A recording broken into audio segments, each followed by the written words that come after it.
Saudara-saudaraku yang terkasih, selamat berjumpa di Renungan Harian di channel Katolik kita.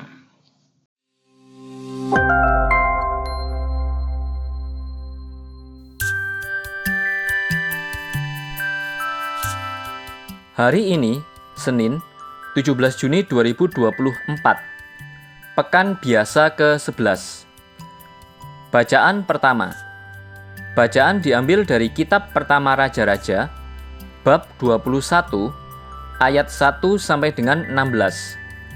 Nabot, seorang Yisrael, mempunyai anggur di Yisrael, di samping istana Ahab, Raja Samaria. Berkatalah Ahab kepada Nabot, "Berikanlah kepadaku kebun anggurmu itu, supaya kujadikan kebun sayur, sebab letaknya dekat rumahku. Sebagai gantinya, akan kuberikan kebun anggur yang lebih baik, atau jika engkau lebih suka, akan kubayar harga kebun itu dengan uang." Jawab Nabot kepada Ahab, "Semoga Tuhan mencegah aku memberikan milik pusaka leluhurku kepadamu." Lalu masuklah Ahab ke dalam istananya dengan kesal hati. Ia gusar karena perkataan Nabot, orang Yisrael itu, "Aku tak akan memberikan milik pusaka leluhurku kepadamu." Maka berbaringlah raja di tempat tidurnya dan menelungkupkan mukanya. Ia tidak mau makan. Lalu datanglah Isabel, istrinya, dan berkata kepadanya, "Apa sebabnya hatimu kesal, sehingga engkau tidak mau makan?" Jawab Ahab kepadanya, "Sebab aku telah berkata kepada Nabot, orang Yisrael itu, 'Berikanlah kepadaku kebun anggurmu dengan bayaran uang, atau jika engkau lebih suka, aku akan memberikan kepadamu kebun anggur sebagai gantinya.' Tetapi sautnya, 'Tidak akan kuberikan kepadamu kebun anggurku itu.' Kata Isabel istrinya kepadanya, 'Bukankah engkau yang menjadi raja atas Israel? Bangunlah, makanlah, dan biarlah hatimu gembira. Aku akan memberikan kepadamu kebun anggur Nabot, orang Yisrael itu.' Isabel lalu menulis surat atas nama Ahab, memeteraikannya dengan meterai raja, lalu mengirim surat itu kepada tua-tua dan pemuka-pemuka yang diam sekota dengan Nabot. Dalam surat itu ditulisnya demikian, 'Maklumkanlah puasa dan suruhlah Nabot duduk paling depan di antara rakyat. Suruh jugalah 2 orang dursila duduk menghadapinya, dan mereka harus naik saksi terhadap dia dengan mengatakan, "Engkau telah mengutuk Allah dan Raja." Sesudah itu bawalah dia keluar, dan lemparilah dia dengan batu sampai mati."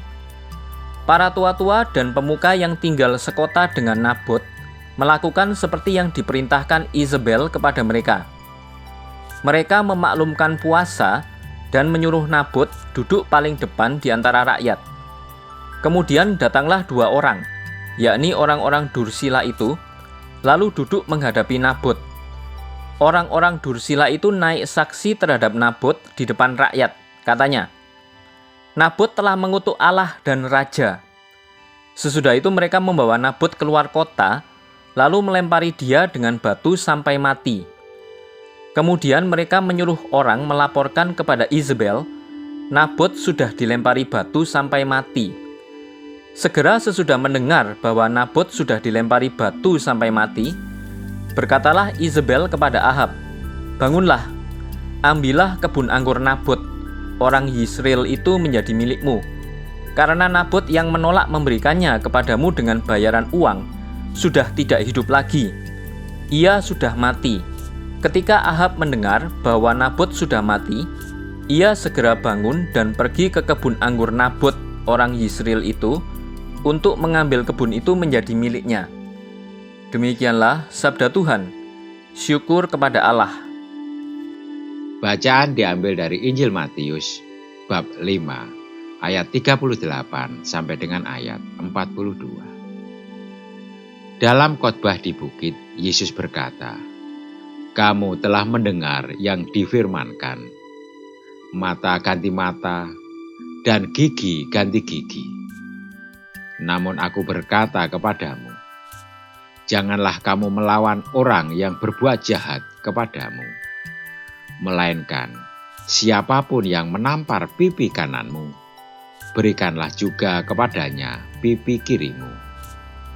Kepada orang yang hendak mengadukan engkau karena mengingini bajumu, serahkanlah juga jubahmu.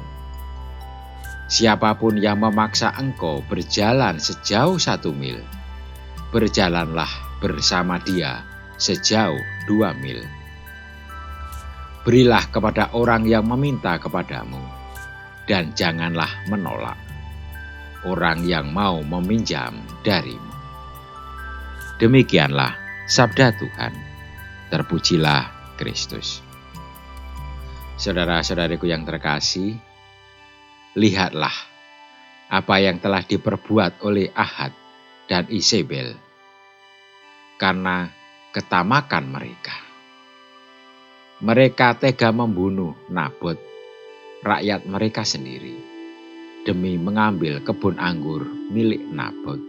Peristiwa kebun anggur Nabot tidak hanya terjadi 1 kali dalam sejarah.